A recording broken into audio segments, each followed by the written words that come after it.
Hello and welcome back to the Spiritual View. I am Marcia and I am a co-host here with all of these lovely ladies. And if you have been following along, we have been doing a special series on the archangels, and this is episode 3. And we are going to focus today on the Archangel Metatron.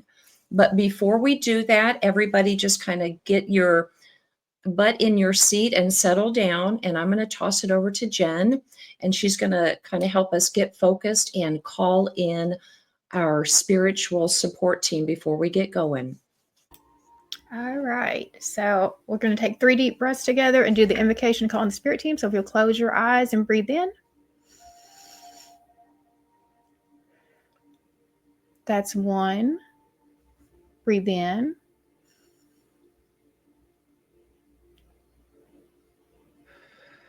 That's 2. Breathe in.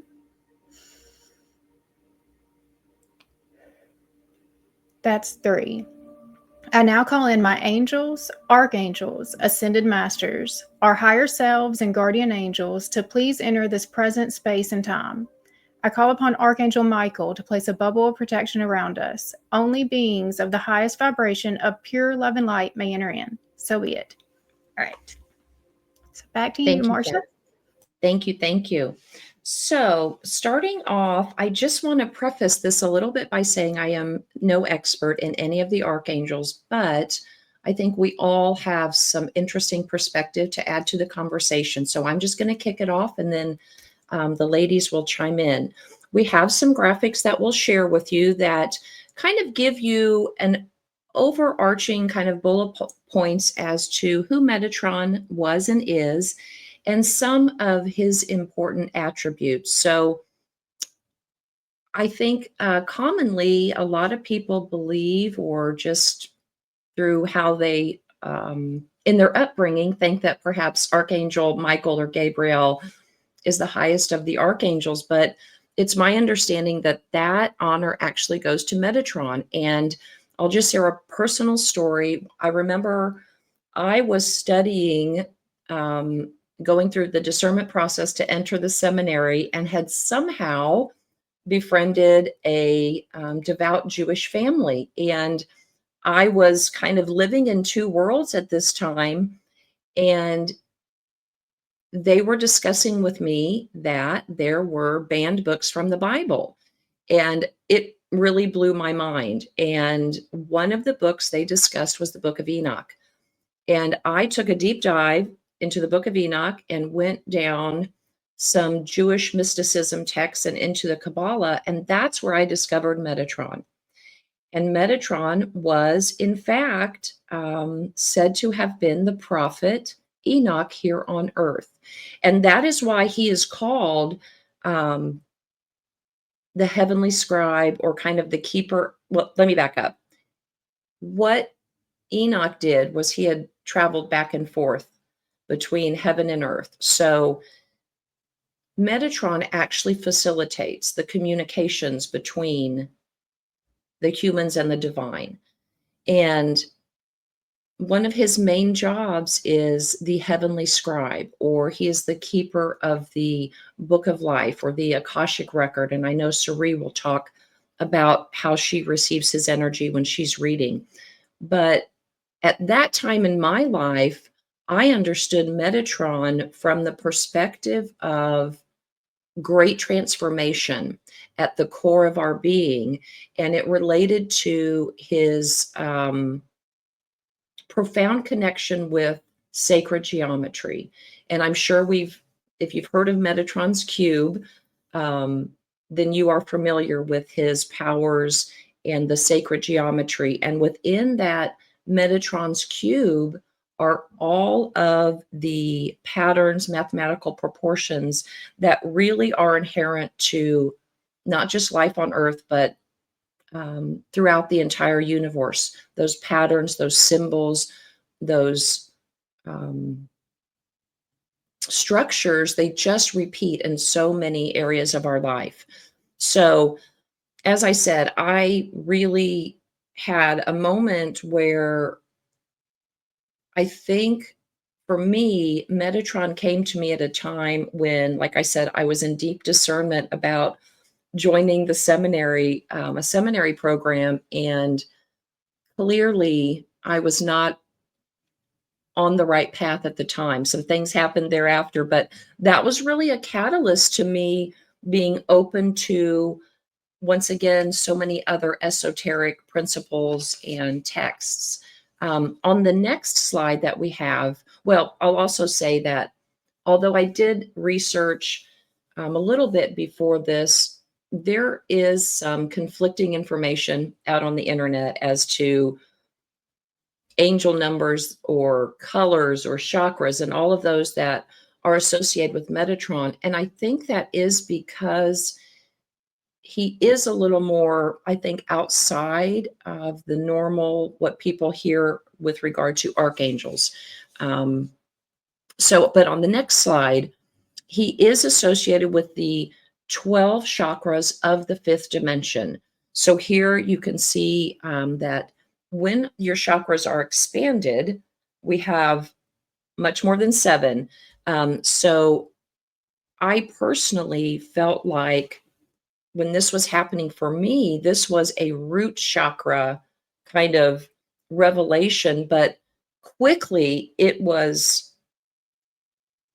I felt very much like there was an alignment that went straight, like up my chakras and out into some kind of higher knowledge that at the time I didn't understand why it was being illuminated for me. I understand much more now as to why that happened. But so that's just kind of my personal connection with Metatron. Does anybody else want to add to that?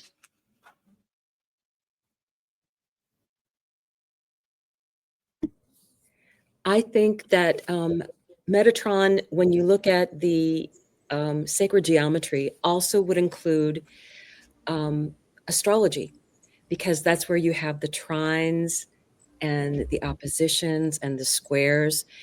And that also makes up that person in their natal chart when they took their first breath, is how it's always described. That is when they drew their first breath, is what you base that on the astrology chart. So I look at it that way. And then you also think of even going smaller when you think about how molecules are made and the different proportions of chemicals and, just the chemical table and how things blend together. And that in itself is also a form of that. So that's my view on him. So I connect with it with the whole astrology piece, because I really see that when I get someone's astrology chart, it is that part that makes up that person, and in far more detail than I could ever come up with as an astrologer, because I think there's factors in play that I don't understand. And I think there's things that are going to be coming out a little bit more about that, but there's things that still, it's the entire universe gets put into somebody's natal chart. And I wish that we could show everything, but it would be one big line all the way through any other way. But that's how I connect with Metatron in that way. We've always said, and I think one of the cards from the Cosmic Journey Oracle deck says you have the entire universe encoded within you. And that's it. That's it exactly. Yeah.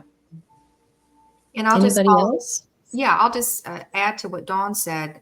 As most of you know, I read from the Akashic Records, and Metatron is the guardian of the Akash.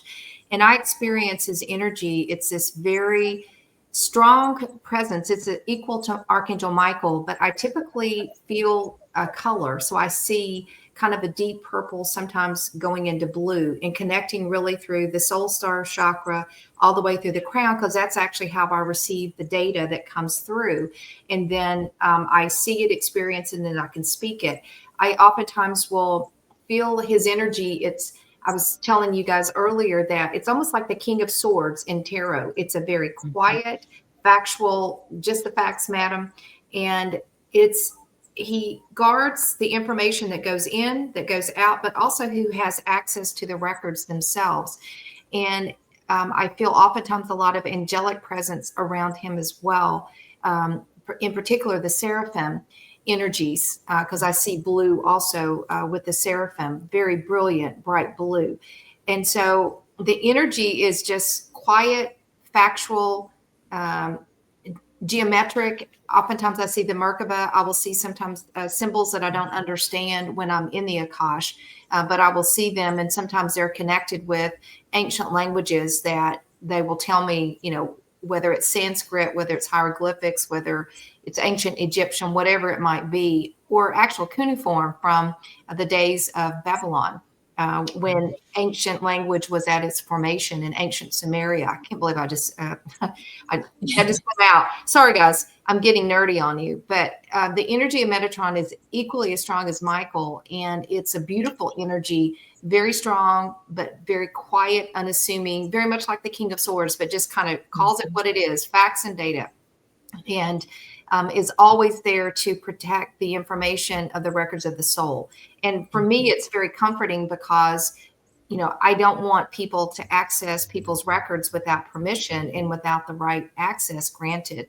And I think that's also important for people to know that your soul records are always protected. It's kind of like a credit agency that looks out over your data and makes sure that no one goes in and takes it or hacks it.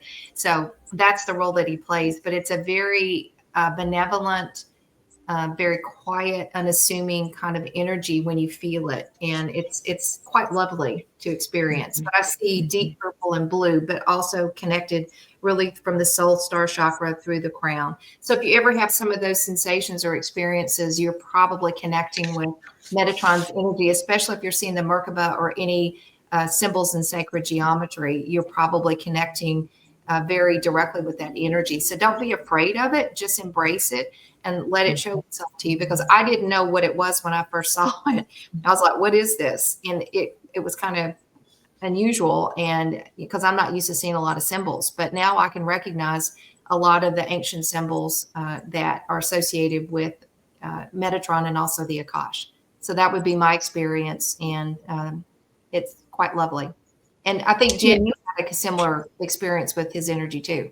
Yeah, I mean, I work with the Akashic Records different than you, so I don't see the visual stuff that you see. But when it comes through for me, I mean, it's just there's no emotion to it. It just this is the way it is, and it's like whenever you're talking about like putting the connections together about the soul's blueprint, just like what Dawn was talking about.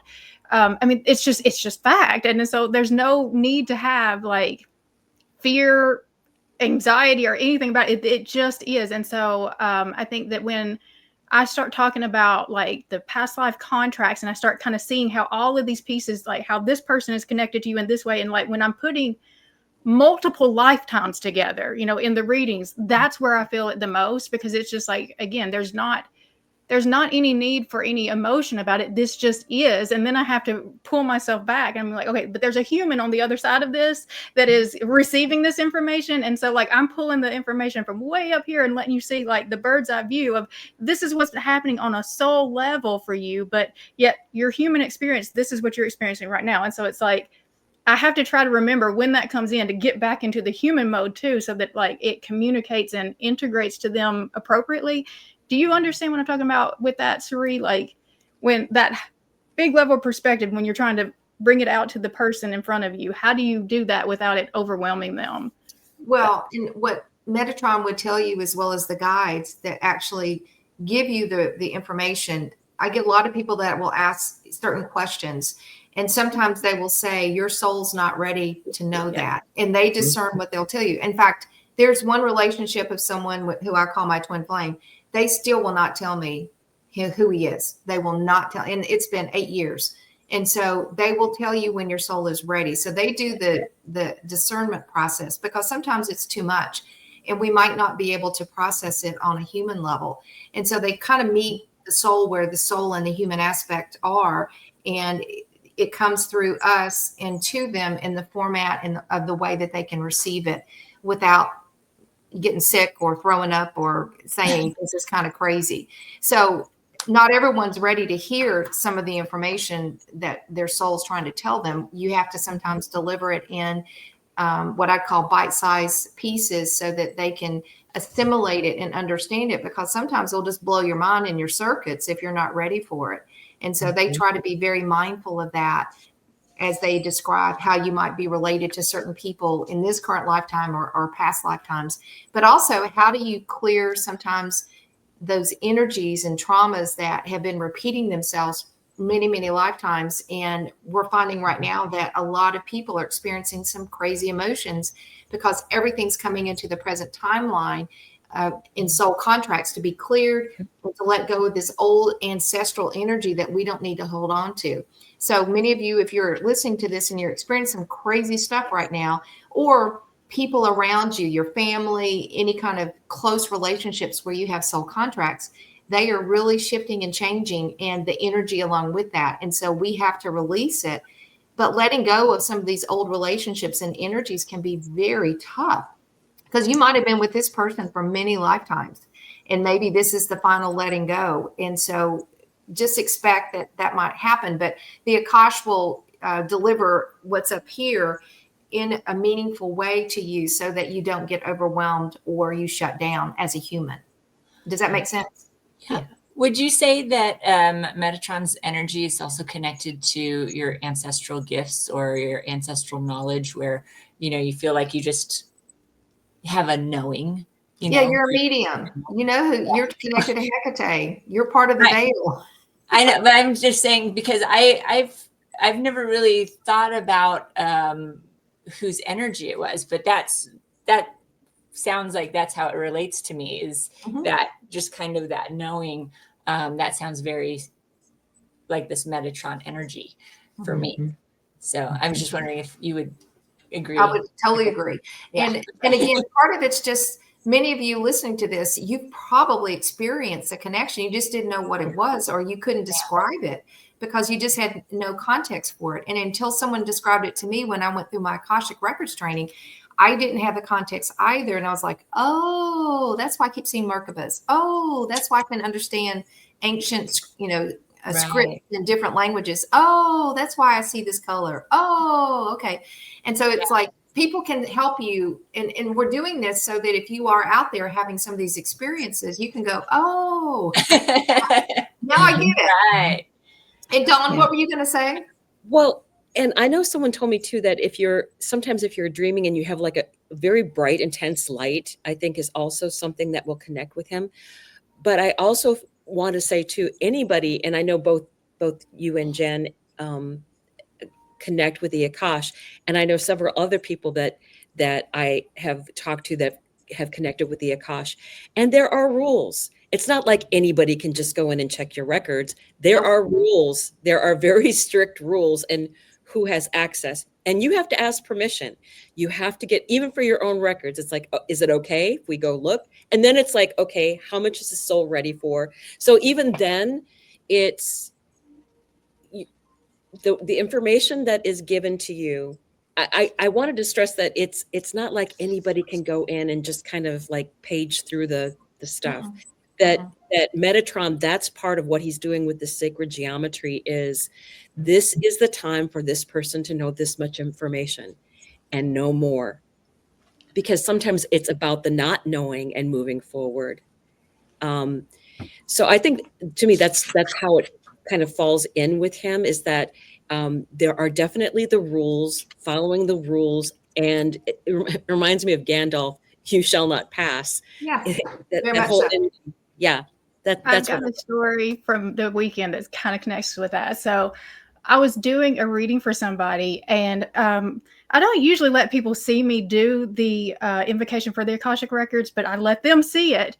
And as soon as I said their name, as I was going into the Akashic Records, I instantly forgot. I mean, like, it was like my mind went blank, and I could not remember the rest of the invocation. I couldn't get there. And I'm like, oh my gosh. And then I thought about it, and I still went ahead and did the reading for this person. They just, the whole reading, they were just like, no, that doesn't connect to me. That's not. And then when I thought about it later, they blocked me. When they heard me going into the invocation, it was like they energetically blocked me. And so, no, I was not able to get to their records. And no, the reading didn't make sense to them because they had energetically just put that shield up. And so, like what you said, if they're not open to it, you cannot get into it. So there's rules. But I mean, I hadn't ever had that happen. And it was just so clear just in that moment. Oh, okay. You blocked me. Okay. Got it. Yeah. But it's Yeah, a and as I beautiful had energy. mentioned, during that time in my life, I clearly was having some conflicts going on.